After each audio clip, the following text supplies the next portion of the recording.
بسم اللہ الرحمن الرحیم۔ صرف 5 منٹ کا مدرسہ قرآن و حدیث کی روشنی میں۔ نمبر 1، اسلامی تاریخ۔ فن حدیث میں امام ابو حنیفہ رحمۃ اللہ علیہ کا مقام۔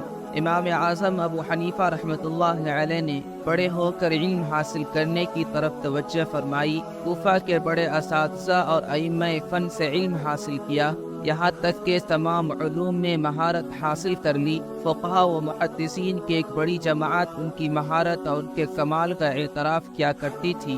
احادیث کے حافظ تھے۔ جب کوفہ کے مشہور محدثوں سے حدیثیں پڑھ لی تو پھر مکہ مکرمہ اور مدینہ منورہ کا سفر کیا اور وہاں کے اساتذہ سے علم حدیث حاصل کیا۔ انہوں نے بے شمار محدثین کرام سے علم حدیث حاصل کیا۔ علامہ ذہبی رحمۃ اللہ علیہ فرماتے تھے، امام ابو حنیفہ رحمۃ اللہ علیہ حدیث کے ماہر تھے۔ ان کا شمار حفاظ حدیث میں ہوتا تھا۔ احادیث کے باب میں بھی امام ابو حنیفہ رحمۃ اللہ علیہ نے نمایاں کارنامہ انجام دیا ہے۔ پہلے ساری حدیثیں مختلف جگہ پھیلی ہوئی تھی اور ہزاروں جھوٹی حدیثیں حضور صلی اللہ علیہ وسلم کی طرف منسوب ہو گئی تھی۔ سب سے پہلے امام ابو حنیفہ رحمۃ اللہ علیہ نے ہی احادیث بیان کرنے کے شرائط بیان کیے اور احادیث کے مراتب متعین کیے۔ راویوں کے حالات اور ان کی حیثیت سے وہ خوب اچھی طرح واقف تھے۔ اسی وجہ سے امام ابو یوسف رحمۃ اللہ علیہ فرماتے تھے کہ امام ابو حنیفہ رحمۃ اللہ علیہ مجھ سے زیادہ صحیح حدیثوں کو جاننے والے ہیں۔ نمبر 2، اللہ کی قدرت۔ شہد کا کارخانہ۔ اللہ تعالیٰ نے اپنی قدرت سے انسانوں کی خدمت کے لیے ایک چھوٹی سی مخلوق شہد کی مکھی بنائی، جو پھولوں سے رس جمع کر کے چھتوں میں محفوظ کر دیتی ہے۔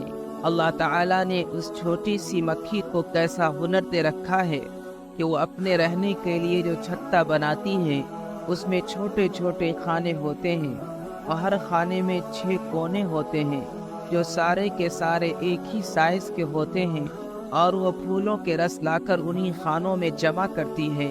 ذرا غور کیجئے کہ اللہ تعالیٰ نے ہمارے لیے خالص شہد پیدا کرنے کے لیے اتنا اچھا انتظام کیا ہے۔ یقیناً وہ بڑی قدرت والا ہے۔ نمبر 3، ایک فرض کے بارے میں۔ غسل کے لیے تیمم کرنا۔ قرآن میں اللہ تعالیٰ فرماتا ہے، اگر تم بیمار ہو جاؤ یا سفر میں ہو یا تم میں سے کوئی شخص اپنی طبیعی ضرورت یعنی پیشاب پخانہ کر کے آیا ہو یا اپنی بیوی سے ملا ہو اور تم پانی کے استعمال پر طاقت نہ رکھتے ہو تو ایسی حالت میں تم پاک مٹی کا ارادہ کرو یعنی تیمم کر لو۔ فائدہ: اگر کسی پر غسل کرنا فرض ہو جائے اور پانی استعمال کرنے کی طاقت نہ رکھے، ایسی صورت میں غسل کے لیے تیمم کر کے نماز پڑھنا فرض ہے۔ اور تیمم کا طریقہ یہ ہے کہ پاک ہونے کی نیت سے دونوں ہاتھوں کو زمین پر مار کر چہرے پر مسح کر لیں، پھر زمین پر ماریں اور دونوں ہاتھوں پر پونیوں سمیت مسح کر لیں۔ نمبر 4، ایک سنت کے بارے میں۔ عشاء کی نماز میں مسنون قرات۔ رسول اللہ صلی اللہ علیہ وسلم عشاء کی نماز میں والشمس وضحاها اور اسی جیسی صورتیں پڑھا کرتے تھے۔ نمبر 5، ایک اہم عمل کی فضیلت۔ ایک دن کے نفلی روزے کا ثواب۔ رسول اللہ صلی اللہ علیہ وسلم نے فرمایا، اگر کوئی شخص اللہ کے واسطے ایک دن کا نفلی روزہ رکھے اور اس کے بدلے میں اس کو ساری زمین بھر کا سونا روزانہ دیا جائے تو قیامت کے دن تک بھی اس روزے کے ثواب کا بدلہ ادا نہیں ہو سکتا۔ نمبر 6، ایک گناہ کے بارے میں۔ امام سے پہلے سر اٹھانا۔